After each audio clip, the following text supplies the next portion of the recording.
Você nunca pode dizer que um verdadeiro muçulmano, um muçulmano educado, jamais deveria se opor à legitimidade de Israel. Você pode ter discordâncias com este governo, aquele governo de Israel, mas a legitimidade de Israel nunca deve ser contestada, deve sempre ser indiscutível. Então, por que eu vim para a Alemanha? Eu vim para a Alemanha para espalhar uma mensagem na qual eu acredito, uma mensagem que vai contra a mensagem com a qual eu nasci e fui criado.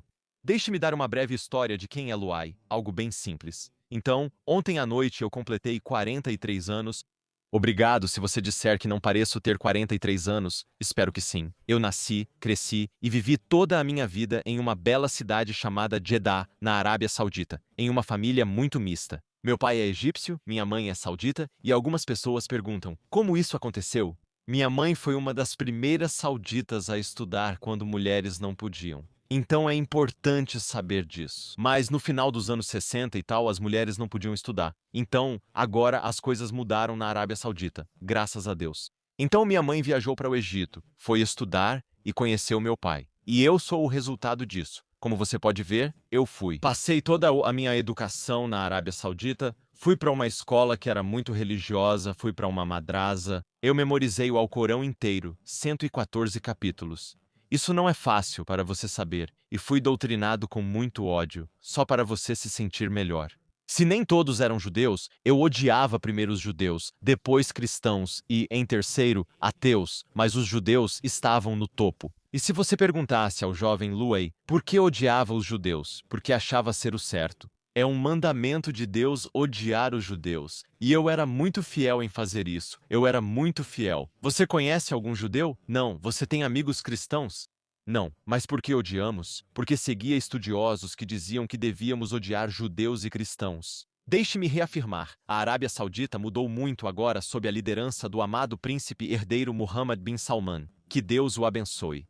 A Arábia Saudita está em um lugar diferente, mas estou falando do final dos anos 90, final dos anos 90, a Arábia Saudita estava em um lugar diferente. Então eu era realmente radical, não por causa da minha família, ou de ambas as famílias. Tanto a parte saudita quanto até a parte egípcia eram muito liberais, eram muito abertas, mas a escola. É por isso que a educação é o fator mais importante na formação dos pensamentos e ideias de alguém. Tudo funcionou bem.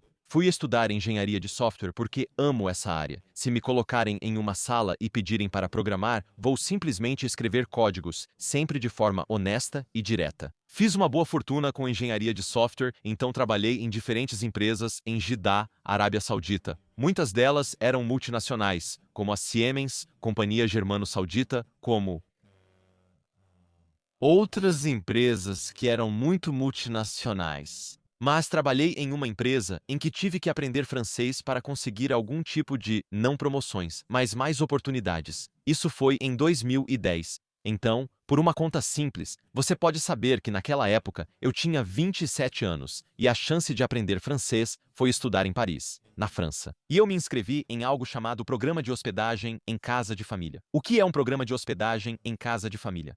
É um programa onde você mora com uma família para ter uma experiência completa e imersiva para aprender o idioma. Lembro que a escola me deu um questionário perguntando com que tipo de família eu queria morar. As perguntas eram: quarto individual, quarto compartilhado, quarto individual, banheiro individual, compartilhado, banheiro individual, espaçoso, espaçoso. Animais de estimação. Sem animais de estimação. Eu odiava animais de estimação. Nenhum animal de estimação mesmo. Eu odiava cachorros religiosamente quando era jovem. E adivinha só, agora eu tenho um lindo cavapu. O nome dele é Milo, então nada de animais de estimação. Preenchi o questionário e fui para Paris. E eu pensei que eles iam me colocar com uma família muçulmana, uma família árabe. Na verdade, eles me colocaram com uma família árabe, nesse sentido, tunisiana e iemenita. Fui para a casa deles, dessa família tunisiana e iemenita. A primeira coisa que me aconteceu, quando abri a porta e vi a sala de estar, vi um grande quadro da terra. E no meio, a estrela de Davi Ramagen Davi, eu quase gritei, eu quase. Nas feiras de livros no mundo árabe, sabe o que é o seu livro? O que são os protocolos dos sábios de Sião? É o livro que compila os protocolos que os sionistas querem usar para mudar o mundo. Com Protocolo 1, os judeus assumem os bancos. Protocolo número 2, os judeus assumem a mídia. Vocês não estão fazendo um bom trabalho nisso. Estou sendo muito honesto com a gente. Protocolo número 3, os judeus assumem a economia. Coisas assim. Um livro típico de teoria da conspiração. O segundo era um dos meus programas de TV favoritos quando eu era jovem. Chama-se Uma Noite Sem Cavalo. É um programa de TV egípcio. Estreou em 2000. E vou te dizer por que era o meu favorito. Porque fazia parte da história. Que os judeus, que os ingleses invadiram o Egito, uma parte da história, o que é verdade. Mas aí, eles adicionavam um elemento mais picante a isso. Você sabe por que os ingleses invadiram o Egito por causa dos judeus? Os judeus estavam por trás desse tipo de coisa. Então imagine as pessoas no mundo árabe, e era um programa de TV muito popular na Arábia Saudita, no Egito, até mesmo em algumas partes do Golfo. Olhe para os judeus. É por isso que eu entendo por que Israel está lá para tomar as riquezas árabes. E foi assim que eles vieram para a região. É por causa dos protocolos do velho, malditos sejam os judeus, desculpe. Então tudo isso aconteceu quando eu vi o Hamagen. Davi. Eu escrevi um e-mail para a escola. Eu ainda tenho o e-mail datado de 2010. Eu escrevi para a escola um e-mail muito desagradável. Não me orgulho da pessoa que eu era, mas tenho muito orgulho da pessoa que me tornei. Eu escrevi um e-mail e disse: prezada escola. Eu sempre mencionava o nome da escola, mas parece que eles estão dizendo que você tem que suavizar um pouco. Eu disse: ok, não vou mais mencionar o nome. Prezada escola, como vocês ousam me colocar com uma família judia? Como vocês ousam? E a família era realmente iemenita, tunisiana, originalmente iemenita. A mãe fala árabe muito bem, não perfeitamente, mas ela entende. E eu não sabia que a França é um país muito secular, então religião é um assunto proibido. Mas eu acho que eles pensaram que tunisiano, como muitas pessoas no Ocidente, acham que todos os árabes são muçulmanos, o que é absolutamente falso. De qualquer forma, eles disseram: ok, você quer mudar? Vamos levar um tempo para encontrar alguém para você. Outra família, Raquel, a mãe. Ela fez um truque judaico muito desagradável. Comida. Eu me lembro da primeira refeição que tive quando estava em Paris, foi de Anum, e eu fiquei tipo, meu Deus, isso é tão delicioso. Cara, ok, sabe de uma coisa? O que mais eles têm? Naquela semana, estávamos tendo uma discussão sobre encontrar uma transferência e foi uma discussão muito intelectual. Eu agradeço a Deus que Rachel não levou para o lado pessoal quando a escola disse a ela que ele queria encontrar uma transferência. Eu agradeço a Deus que ela foi muito paciente comigo. Naquela época, eu não tinha redes sociais, não tinha seguidores. Eu não sei o que, Rachel, que Deus a abençoe, fez com que ela agisse assim. Depois de uma semana passando tempo com Rachel e a família, eu decidi ficar, manter aquela estadia com a família judia. Mas eu estava escuta, vou ter muitas discussões e perguntas para fazer. Porque alguém, estou te dizendo, foi doutrinado. Na Arábia Saudita, nós éramos estudiosos na Arábia Saudita. Ao estudar religião, você se torna, como dizem, Sheikh al-Islam, o Sheikh do Islã. Você se torna um estudioso, memoriza o Alcorão, as narrativas do profeta Muhammad, tudo que é contrário à sua fé e muito mais. Então eu dizia, não, mas eu quero fazer muitas perguntas. Por que os judeus dizem que Israel é o filho de Deus? Por que vocês mataram profetas? Por que vocês colonizam a terra dos outros? Por que vocês desobedecem? Por que vocês fazem isso? Por que vocês fazem aquilo? Ela disse, por que você odeia os judeus? Porque Deus nos ordenou a odiar os judeus. Me desculpe, temos versículos no Alcorão dizendo, nunca tome judeus e cristãos como amigos. Os inimigos mais ferozes dos crentes são os judeus. Então, e vocês fizeram coisas terríveis, sinceramente. Aos profetas, aos mensageiros de Deus, a tudo, ela disse. Luai, você acredita que a inimizade entre as pessoas é eterna? Aliás, até hoje, eu ainda uso os argumentos da Rachel, e vou usar um deles agora. Você acha que a inimizade entre as pessoas é eterna ou circunstancial? Eu disse, é eterna, ela disse. Quero te contar uma história. Você sabe o que a Torá e o Alcorão falaram sobre os antigos egípcios que oprimiram os judeus? Eu disse, sim, claro, até mesmo no Alcorão. Uma grande condenação contra o faraó e contra os antigos egípcios que escravizaram os hebreus, ela disse. Você sabe que na Torá, Deus estenderá sua mão, ferirá o Egito e fará tudo o que você sabe assim que os hebreus ou os filhos de Israel saíram do Egito. Qual foi o mandamento? Eu disse, qual foi o mandamento? Foi o primeiro texto hebraico, ou o primeiro versículo hebraico que memorizei em Paris. Ela disse que era: você nunca deve abominar um egípcio porque você é estrangeiro, na terra deles. Não existe algo chamado inimizade eterna. Deus não quer que você odeie ou seja inimigo de outra nação, para sempre. Somos seres humanos. Inimizades podem acontecer, mas não são eternas. Isso foi um grande tapa na cara, um chamado para eu acordar. Faz sentido, mas eu tinha um bom Luai aqui, como um anjo no ombro, e um Luai do mal aqui, um bom Luai. Bem, ela faz sentido. Ouça ela. Um Luai do mal, ela é judia. Judeus são inimigos de Deus. Não ouça ela. Mas por que não ouvir e aprender mais? Não, não ouça os judeus, os inimigos, os filhos dos porcos. Me desculpe dizer, mas é isso que nós... Então eu estava tendo esse conflito interno durante minha estadia em Paris. Era para eu aprender francês, acabei aprendendo judaísmo e hebraico. Aprendi francês, claro, mas fiquei muito intrigado. Então, quando vocês comem, fazem suas orações, mas como assim? Vocês são infiéis? Passei os feriados judaicos na França. Meu favorito, claro, era o Chanukah. Não por causa dos sufganiotes, que são muito deliciosos, mas por causa da história por trás. Infelizmente, eu tenho que dar a vocês, queridos amigos judeus, uma lição de história. Ok, muitos judeus, quando celebram o Hanukkah, estão desconectados do motivo pelo qual o Hanukkah é tão importante. Hanukkah não é sobre as velas ou o milagre. Claro, isso é importante, mas Hanukkah é sobre a história de Yehuda, a história de como um judeu determinado se recusou a aceitar outra soberania sobre a terra de Israel. Por que Yehuda lutou contra Antíoco e os Seleucidas? Quem são os Seleucidas? Quando Alexandre morreu, seus generais governaram nossa região. Os gregos egípcios eram chamados de Ptolemeus. Os gregos do Levante eram chamados de Seleucidas, seus generais. E a ideia de Antíoco e dos Seleucidas era helenizar a região. E alguns judeus, infelizmente, caíram nessa, os Yahudim, Mitiavinim, os judeus gregos.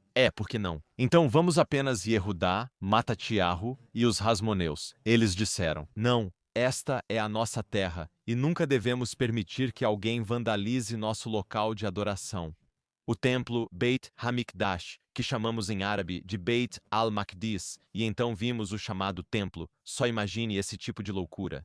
Yahudá recusou quando Antíoco quis trazer Júpiter da mitologia romana, ou Zeus, para dentro do Beit HaMikdash, para vandalizá-lo. Yehudá disse: não, Yehudá, porque ele sustentou o seu judaísmo. Ele foi recompensado com um milagre, com um óleo que era suficiente para um dia durar 7 dias e 8 noites. Essa é a história de Chanukah. Essa é a história de dedicação.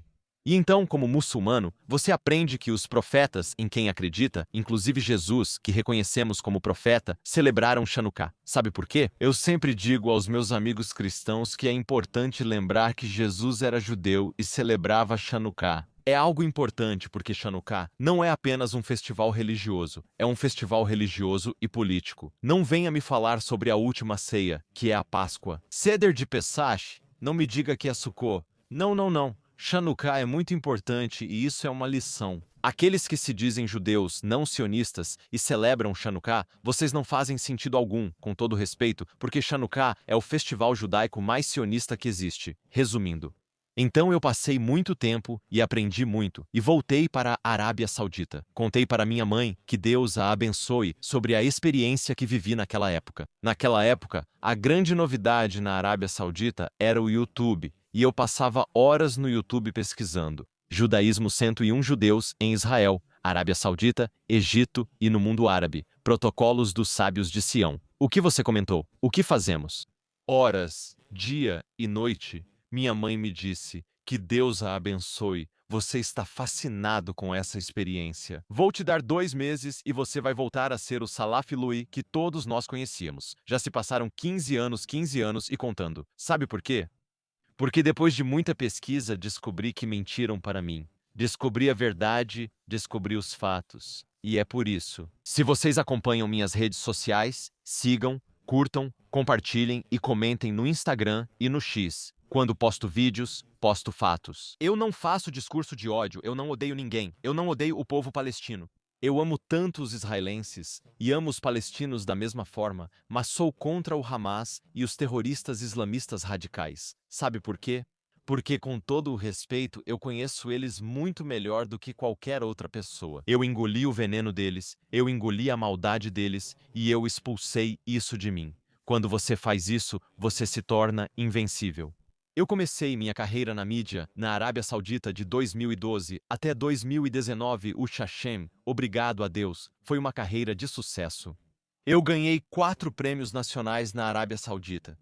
A melhor ideia educacional em 2013 foi aprender idiomas pelo entretenimento. Por isso, se notar, meu inglês é bom, pois aprendi por meio de Hollywood. Quero contar para vocês sobre o melhor programa de turismo em 2017, a melhor tradução dos discursos do nosso rei. E todos viam Luai Saud como uma fonte de um historiador e um linguista. Até o momento em que decidi falar sobre Israel. Quando decidi falar sobre Israel, era 2017. Sabe por quê? Ao transferir a embaixada de Tel Aviv para Jerusalém, o presidente Trump me levou a escrever um tweet histórico explicando por que Jerusalém não é a capital de Israel. Porque o presidente Trump disse isso, mas é a capital de Israel. O rei Davi, a quem nós muçulmanos honramos, respeitamos e damos nome aos filhos. Depois escrevi no tweet: quem foi Davi? Quem eram? Quem eram seus inimigos? Quem eram os jebuseus? O que era o Monte Sião? O que era Jerusalém?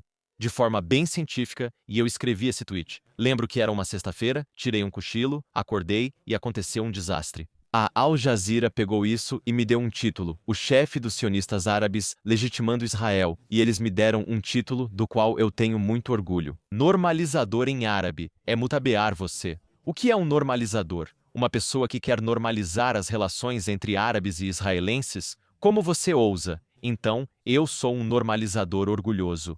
Esse foi o primeiro momento em que senti pressão. Em 2020, com os Acordos de Abraão, me mudei para os Emirados Árabes Unidos e mantive minha defesa. Paguei o preço. Não foi um preço alto em 2017. Não era um preço pesado. 7 de outubro de 2023 aconteceu. Você se lembra do Luai? Todo mundo gostava dele. Ele é historiador.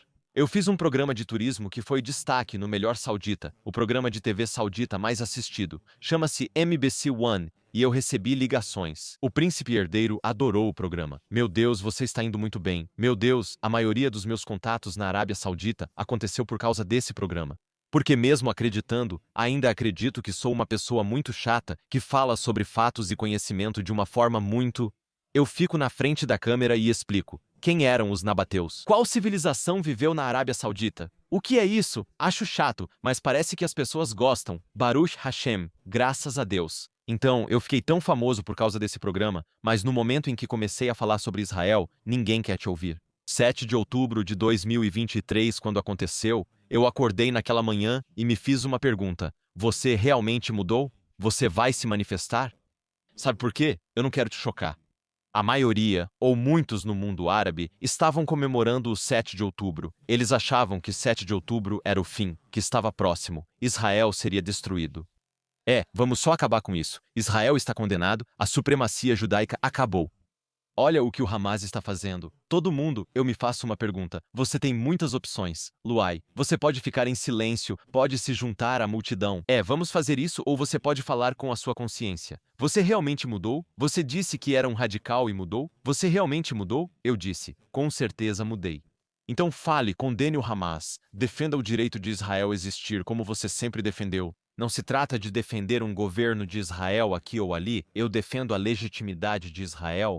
Porque eu aprendi em Paris que muitos dos nossos professores não nos ensinaram isso na escola. O povo do qual tiramos nossos nomes, 1,8 bilhão de muçulmanos, 9 em cada 10 de nós, têm nomes de profetas, reis e heróis judeus. E nós não fazemos essa conexão, não conhecemos as histórias dessas pessoas de quem tiramos nossos nomes. E eu sempre digo aos meus amigos muçulmanos, se vocês lerem as palavras de Davi nos Salmos, ou as palavras de Ioná, a quem chamamos de Eonas ou Ionus, ou se você ler as palavras de Yeshriahu ou Yermiahu, ou se você ler as palavras de Rabacuque ou dos profetas de Israel, com todo o respeito, você vai encontrá-los. Me desculpe por dizer essa piada, mas é um fato. Eu sempre digo isso.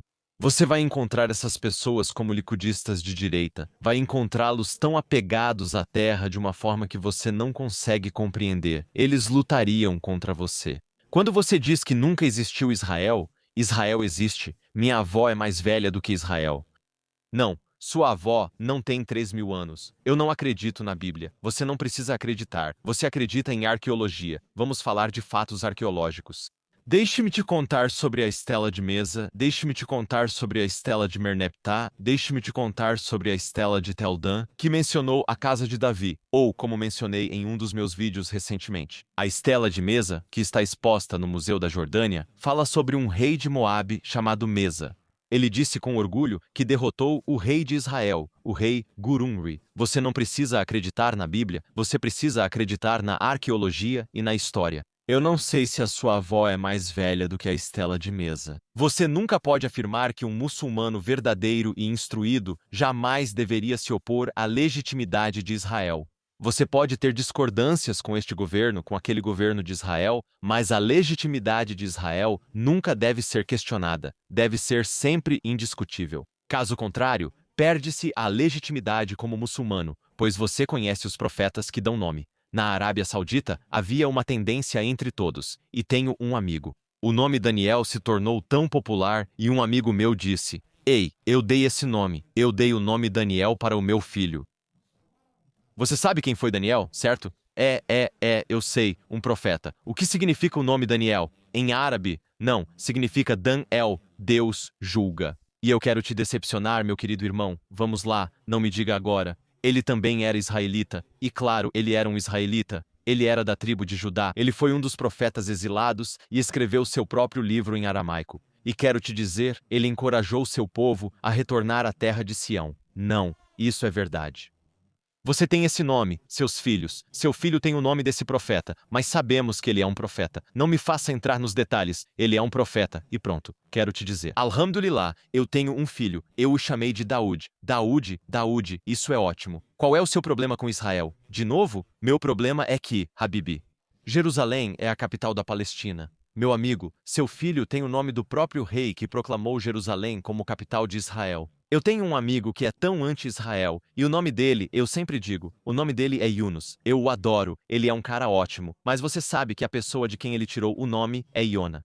Quando Deus disse a ele, vá para Nínive entregar minha mensagem, sabe o que aconteceu? Ele disse, como você pode me pedir para ir à capital da Assíria, os inimigos de Israel? Eu não vou. Ele fugiu para Haifa, pegou um barco e foi para Tarsis, ou pelo menos planejava ir para Tarsis. O livro de Ioná é um dos maiores livros da Bíblia para mim, porque mostra que o Deus de Israel é também o Deus de todas as nações, e Ele quer a nossa salvação também. E é por isso que eu digo, Alá Eloá, Hashem El Shaddai, é o meu Deus e meu Criador. Porque Ele não é exclusivo, Ele escolheu os filhos de Israel para uma missão, não para a supremacia, mas Ele também quer a nossa salvação. A batalha que eu tenho com meus amigos muçulmanos é uma batalha de conhecimento. E se você acha que esse conhecimento não é grande coisa, é sim uma grande coisa. E vou dar um exemplo antes de concluir. O presidente Clinton, em seu livro, e eu aconselho você a ler o livro dele, Minha Vida. Ele mencionou que Yasser Arafat, o falecido presidente palestino, recusou-se a assinar o famoso acordo em 2000 por muitos motivos. Mas um dos motivos, ele disse, Senhor presidente, não acredito que haja um templo judaico em Jerusalém. Clinton pensou, como posso convencer esse cara? Eu gostaria que o presidente Clinton tivesse meu número e me ligasse, porque sabe de uma coisa? Eu aconselharia o presidente Clinton, eu diria, presidente Clinton, eu levo o presidente Arafat em um avião por minha conta, não para Israel, para Roma, Itália, para o Coliseu. Porque ao lado do Coliseu há um arco chamado Arco de Tito, onde tem soldados romanos carregando uma menorá. Sabe de uma coisa? Esse arco te conta 5 coisas. Não uma, 2 ou 3, 5 coisas ele te conta. Havia judeus na terra da Judéia que eram ricos, porque você tem os despojos de guerra, que foram levados como cativos pelos romanos. E te conta que a menorá veio de um lugar chamado templo, e como poderíamos negar o templo no mundo árabe e muçulmano? E então nós chamamos Jerusalém, como o profeta Maomé e seus primeiros companheiros chamavam Jerusalém, eles a chamavam de Iliá. É um nome bonito. Sim, é um nome bonito, sim, mas é um nome romano. Não, Luai, vamos lá, é um nome romano. Adriano mudou de Jerusalém para Ilia Capitolina. O outro nome que damos a Jerusalém em árabe é Beit al-Maqdis. Não é uma palavra árabe, vem de Beit HaMikdash, que é o templo judaico. É por isso que eu sempre digo que existe uma organização terrorista no Egito. Eles deveriam ser os melhores amigos de Israel, deveriam fazer as pazes com Israel, deveriam se desarmar e se tornar amigos de Israel. Sabe por quê? Porque essa organização terrorista se chama Ansar Bait al-Maqdis, os aliados de Beit HaMikdash, os aliados do templo judaico. Qual é a sua visão e missão para destruir Israel? Quem disse que havia um templo judaico em Jerusalém e que vocês se chamam Ansar Bait? Educação é fundamental. Então, estou apenas dando exemplos de fatos que percebi, fatos que ainda são considerados mentiras no mundo árabe. Mesmo sabendo que são fatos, mesmo que você não seja judeu, saberia que isso são fatos. O Arco de Tito não foi inventado depois de 1948. A estela de mesa não foi descoberta só depois de Israel. Os manuscritos do Mar Morto não foram escritos depois que Israel foi declarado. Na verdade, eles foram descobertos em 1947, e eles são uma das maiores armas que Israel tem, muito melhores do que o F-35 ou outras armas. Mas às vezes eu sempre digo, às vezes eu até culpo os judeus. Sabe por quê? Porque quem entregou Har Habait como um gesto para os jordanianos, Moshe Dayan, ele foi um grande líder militar. Mas não quero um Vaticano, deixem isso com eles. E agora, toda vez que um judeu quer rezar no seu local mais sagrado, sabe como eles são chamados no mundo árabe? Dizem que estão invadindo o local sagrado. Eu culpo alguns judeus por isso, e quero dizer aos judeus: se vocês realmente ouvirem um estudioso que conhece bem o seu livro, quando vocês dão as costas para Deus, Deus dá as costas para vocês. Israel é uma grande nação. Eu amo muito Israel. Eu acredito que é uma nação. Sempre digo aos meus amigos, é uma nação que trouxe bênçãos ao mundo. Israel deu ao mundo o aplicativo de navegação mais usado na Arábia Saudita, o Waze. Israel deu ao mundo o tomate cereja. Israel deu ao mundo o USB. Israel deu ao mundo o Ezik. Israel deu ao mundo tantas bênçãos. Mas Israel deveria ser uma nação que trabalha com as duas mãos. Uma mão, alta tecnologia, super tecnologia, big data, como você quiser chamar. A segunda mão é Deus. Israel deu ao mundo a Bíblia. Não se esqueça disso. E quando eu encontro alguns amigos israelenses, toda vez que você fala Bíblia, Bíblia, Bíblia, eu digo, ouça, se você não está ligado a esta terra, então por que Israel? Por que não Uganda ou Argentina? Por que Israel? Eu acredito que Israel deve ser e será, inshallah, uma nação de bênçãos. Vocês devem dar ao mundo bênçãos de alta tecnologia, claro, Barur, mas também devem ser uma bússola moral para a espiritualidade de tantas nações. Porque é por isso que Deus ficou ao lado de Israel, e quando Israel voltou seus olhos para outros deuses. Isso foi no século VII, mas se você olhar com os óculos do século XXI, Deus virou as costas para Israel, entregou-os aos seus inimigos, os assírios, os babilônios, e eu não quero que Deus vire as costas para Israel ou transforme os israelenses em seus inimigos. Sigo transmitindo essa mensagem de educação e esclarecimento. Perdi alguns amigos, mas ganhei muitos outros. Eu faço isso porque já estive no lugar deles. Eu faço isso porque conheço o Oriente Médio muito melhor do que aqueles na Alemanha, ou nos Estados Unidos, ou no Reino Unido. Jovens brancos americanos da geração Z ou europeus acham que conhecem o Oriente Médio melhor que um oriental. Não conhecem. Não tenho nenhum arrependimento. Vou continuar cumprindo essa missão até que Adonai Hashem envie o anjo da morte e tire meu fôlego. Eu continuarei fazendo essa missão. Porque quando você engole o mal e o expulsa, não com emoções, mas com fatos, conhecimento e a verdade, você se torna invencível. E eu sou, Baruch Hashem, invencível. E eu continuarei lutando pela paz entre Israel e os Estados Árabes, até que eu faça parte da profecia do profeta Yeshayahu, quando ele disse: Cain, nação não levantará espada contra nação. Eles não aprenderão mais a guerra. Eu vejo isso se tornar realidade na minha vida. Eu tenho 43 anos. Eu tenho 43 anos. Não sei quanto tempo vai levar, mas eu faria isso, ou morreria tentando, porque eu quero encontrar Deus. E eu diria a ele: eu fiz o meu melhor para unir seus filhos. E é por isso que vou concluir com isso. Desculpe se tomei muito tempo. Vou concluir com isso. Nós temos que apoiar a maior conquista da diplomacia externa americana, que se chama Acordos de Abraão. Eles são o futuro da nossa região. Se o Oriente Médio for resolvido, árabes e israelenses, muçulmanos e judeus e palestinos terão um futuro vivendo lado a lado com os israelenses. A maioria, eu diria, dos problemas do mundo, até mesmo questões internas em seus países, serão resolvidos. Então é uma missão nobre, e eu continuarei fazendo isso com conhecimento, fatos e a verdade. Obrigado.